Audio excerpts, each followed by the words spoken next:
Hello everyone, welcome to elective learning. Students, आज हम करेंगे आपकी poem my heart leaps when I behold के objective type question answers, short question answers and its summary. So let's move to the objective type question answers. First question is, name the poet of the poem My Heart Leaps When I Behold.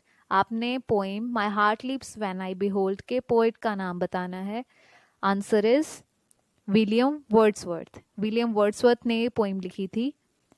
Second question is what does he feel when he sees a rainbow in the sky. अब इसमें ही जो है वो poet के लिए use किया गया है वर्ड. तो पोएट कैसा फील करते हैं जब वो स्काई में एक रेनबो को देखते हैं. Answer is his heart filled with the pleasure. उनका दिल खुशी से भर जाता है जब वो स्काई में एक रेनबो को देखते हैं. Third question is of whose love does Wordsworth fascination for the rainbow. जब पोएट रेनबो के प्रति अपनी फैसिनेशन को बताते हैं तो वो किस चीज के प्रति अपने प्यार को बता रहे हैं. Answer is it shows his love for nature. वो कुदरत के प्रति, वो नेचर के प्रति अपने प्यार को दिखा रहे हैं जब वो रेनबो के प्रति अपनी फैसिनेशन को बताते हैं. Fourth question is, what does Wordsworth wish to convey when he says that the child is the father of men? अब इसमें पोएट ने एक स्टेटमेंट यूज की है, the child is the father of man. अब इस स्टेटमेंट से Wordsworth किस चीज को एक्सप्रेस करना चाहते हैं, किस आइडिया को बताना चाह रहे हैं. Answer is he wishes to convey that impressions received by a child will stay with him in his old age. वो ये बताना चाहते हैं इस सेंटेंस से कि जो भी इम्प्रेशंस एज अ चाइल्ड आप रिसीव करते हो, जो भी हैबिट एज अ चाइल्ड आप फॉर्म करते हो, वो आपकी ओल्ड एज तक वही हैबिट आपके साथ रहती हैं. कि जो भी हैबिट आप बचपन में अपने साथ डेवलप करोगे वही at the end of your life old age तक आपके साथ रहेंगी. Now question number 5 is what does William Wordsworth say about his love for nature. William Wordsworth कुदरत के प्रति अपने प्यार के बारे में क्या कहते हैं.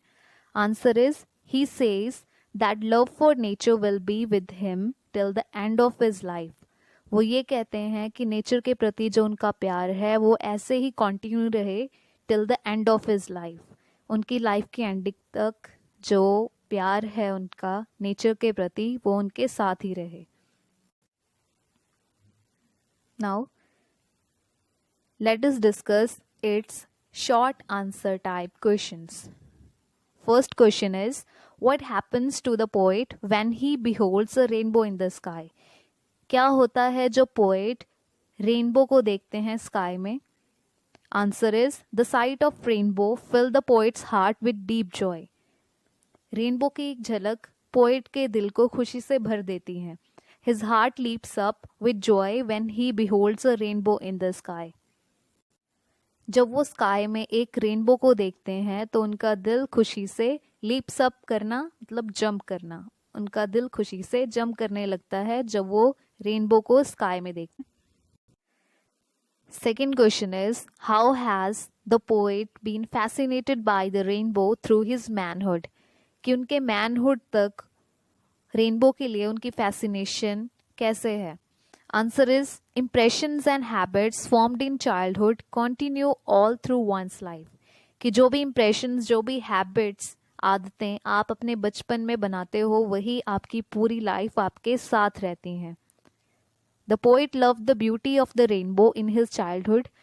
अब बचपन में पोएट जो थे वो रेनबो की ब्यूटी को बहुत प्यार करते थे. This condition is still same in the present. और वो बताते हैं कि आज भी वही कंडीशन सेम मेरे साथ वही चलती है. Now the poet is adult and his heart still fills with joy when he sees a rainbow in the sky. अब सेकेंड लाइन में पोएट क्या कहते हैं, this condition is still same in the present. कि यही condition आज भी उनके साथ है, आज भी वो रेनबो को उतना ही प्यार करते हैं. Now the poet is adult and his heart still fills with joy when he sees a rainbow in the sky. और पोएट कहते हैं अब जबकि वो एक एडल्ट हो चुके हैं फिर भी जब वो रेनबो को देखते हैं स्काई में तो उनका दिल आज भी खुशी से भर जाता है. So let's discuss the another question number 3. How would the poet like to react to the beauty of rainbow in his old age? अब जो पोएट हैं वो रेनबो की सुंदरता के बारे में कैसे रिएक्ट करना चाहते हैं जब वो बूढ़े हो जाएंगे? Answer is the poet hopes that the beauty of the rainbow will fascinate him even in his old as. अब पोइट क्या होप करते हैं, क्या आस है वो ये आस रखते हैं कि रेनबो की जो ब्यूटी है वो ऐसे ही उससे अट्रैक्ट होते रहें जब वो बूढ़े भी हो जाएंगे तब भी. This fascination was formed in the poets childhood and has continue through his manhood also. अब रेनबो के लिए जो उनकी फैसिनेशन थी वो उनके बचपन से शुरू हुई थी और आज भी वो लगातार वो कॉन्टिन्यू है उनके साथ जबकि वो बड़े हो चुके हैं. The poet wants it to continue till the end of his life. अब जो पोइट हैं वो ये चाहते हैं कि नेचर के लिए, रेनबो के लिए जो उनकी फैसिनेशन है वो ऐसे ही उनकी लाइफ के एंड तक उनके साथ रहे.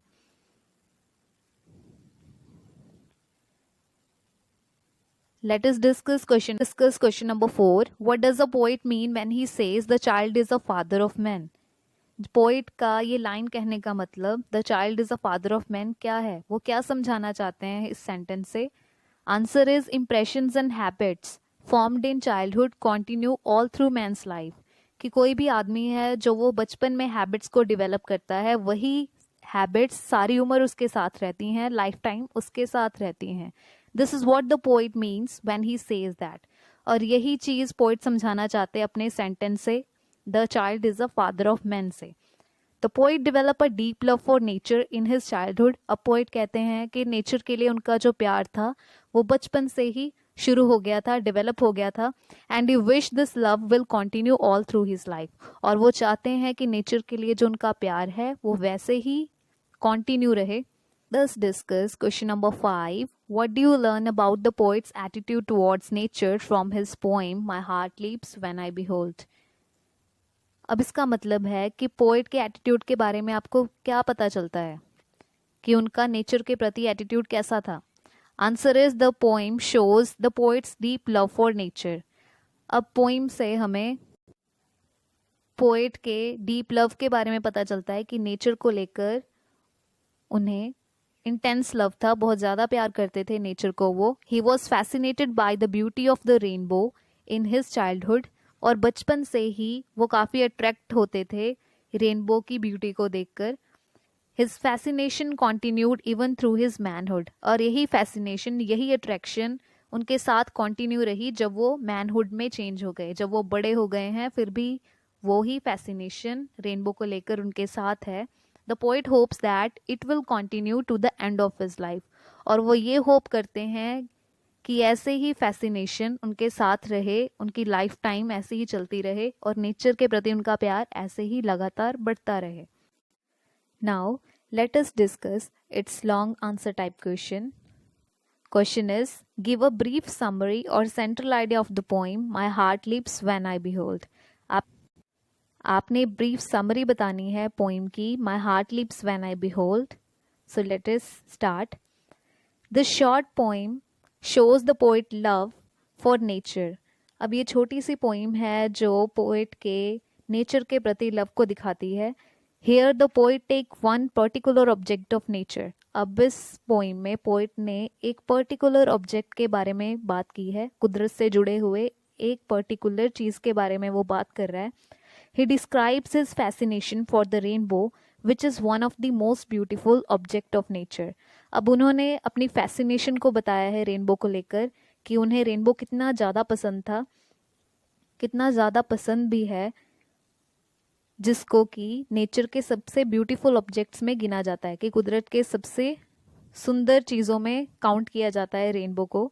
The sight of a rainbow fills his heart with deep Joy.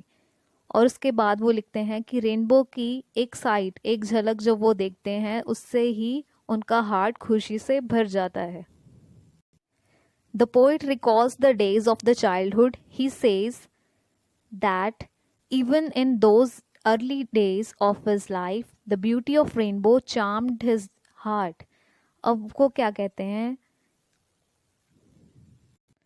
अब इन लाइंस में पोइट अपने चाइल्डहुड को याद कर रहे हैं, रिकॉल्स करना मतलब याद करना, चाइल्डहुड डेज को याद करते हैं। वो कहते हैं, he says that even those days, those early days of his life, the beauty of rainbow charmed his heart. कि वो डेज जब वो बचपन में चाइल्डहुड में रेनबो को देखते थे तो उसकी सुंदरता से उनका दिल खुशी से भर जाता था। And now he hopes that this love of our nature will continue till the last days of his life. और वो अब ये आस रखते हैं कि नेचर के प्रति उनका प्यार ऐसे ही कंटिन्यू चलता रहे उनकी life time. This love is so deep that he can't think of living without it. और नेचर के लिए उनका जो प्यार है वो इतना डीप है, इतना दिल से वो चाहते हैं नेचर को कि वो इसके बिना अपनी लाइफ को इमेजिन ही नहीं कर सकते। He would rather give up his life than give up his love for nature. तो नेचर के प्रति जो उनका प्यार है वो उसे छोड़ना नहीं चाहते, बिकॉज काफ़ी डीप है उनका प्यार नेचर के प्रति। तो इसकी जगह पे वो मरना पसंद करते हैं। But the poet is hopeful that his life will continue an unbroken chain of love for nature. अब जो पोइट हैं वो होप करते हैं कि उनकी लाइफ जो है वो नेचर के प्रति उनका प्यार ऐसे ही अनब्रोकन चेन की तरह बढ़ता रहे। नेचर के प्रति जो उनका प्यार है वो कंटिन्यू चलता रहे, वो ब्रेक ना हो। And he advances a very sound reason for this faith. अब इसके लिए वो एक रीजन भी बता रहे हैं कि नेचर के प्रति उनका प्यार जो है वो ऐसे ही बढ़ेगा, क्योंकि He says the child is the father of men. अब इस लाइन में उन्होंने यही बताया था कि जो भी इम्प्रेशन, जो भी हैबिट्स एज अ चाइल्डहुड हम लोग डेवलप करते हैं वही कंटिन्यू हमारी लाइफ टाइम हमारे साथ रहती हैं। तो इसीलिए जो पोइट हैं वो कहते हैं कि मैंने बचपन से ही रेनबो को लेकर जो फैसिनेशन थी मेरे अंदर वो भी लाइफ टाइम मेरे साथ ही रहेगी। And Wordsworth had develop deep love for nature in the childhood. अब नेचर के लिए डीप लव बचपन से ही उनके अंदर पैदा हो गया था। So he can now hope that it will continue all through his life. तो वैसे ही वो कहते हैं कि वैसे ही जो प्यार है कुदरत के लिए उनके अंदर वो कंटिन्यू रहेगा उनकी लाइफ टाइम तक। So these are the questions of your poem, My Heart Leaps When I Behold. I hope you understand. Thank you. Have a nice day.